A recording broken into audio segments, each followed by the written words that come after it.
Imagine you hand your life savings to one of the most respected men on Wall Street.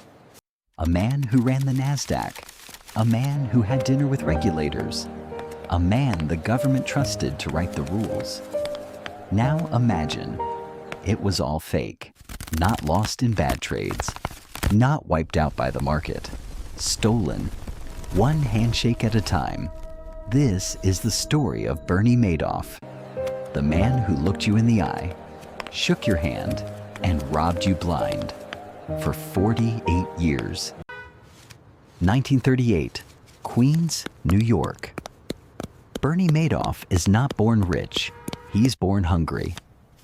At 22, he scrapes together $5,000, money from lifeguarding and sprinkler installation, and starts a tiny stock trading firm out of his father-in-law's accounting office, Bernard L. Madoff Investment Securities. Most people would have quit after year one. Bernie didn't quit. He innovated. He and his brother Peter built one of the first computerized trading systems in America. A system so good, the NASDAQ adopted it. That's right. The man who would become history's greatest fraudster helped build modern Wall Street. By the 1980s, he's not just respected, he's revered. He becomes chairman of the NASDAQ. He's on regulatory committees. The SEC invites him to lunch. And then, quietly in the shadows of his own legitimacy, he opens a second business.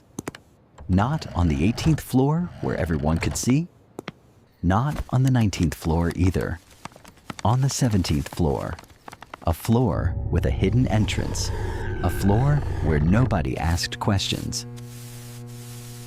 That's where the real game began. Here's the genius and the horror of what Madoff built. He didn't promise outrageous returns. He promised steady ones, 10 to 12% a year. Every year. Bull market, bear market, recession. Boom. Didn't matter.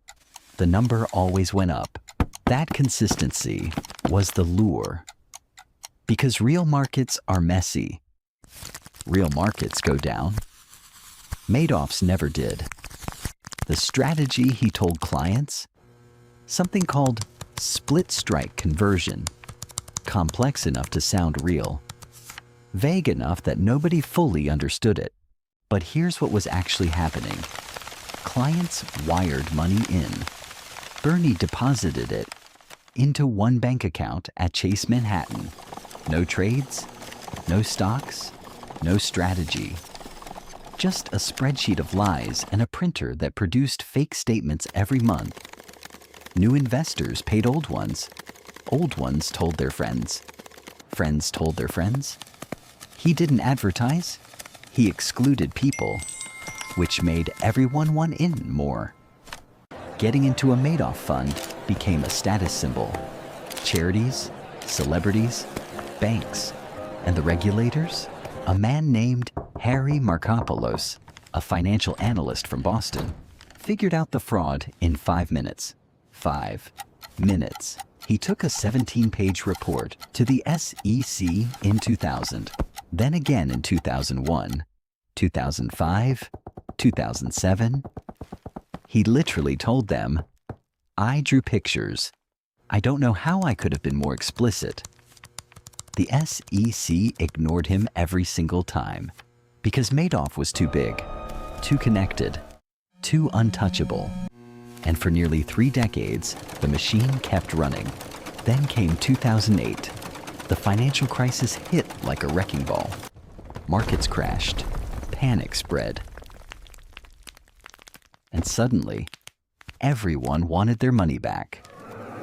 Madoff's clients sent in redemption requests totaling $7 billion. He had $234 million in the account. The machine was out of fuel. On December 10th, 2008, Bernie Madoff called his sons into his apartment. He told them everything. It's all one big lie, he said. Basically, a giant Ponzi scheme. His sons called the FBI. The next morning, federal agents knocked on his door. "Are you running a fraud?" they asked. "Yes," he said. "I'm finished."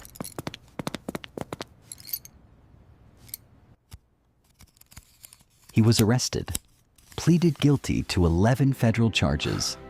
The judge sentenced him to 150 years in prison. The victims? Over 37,000 people across 136 countries. Real losses of over $17 billion in actual cash.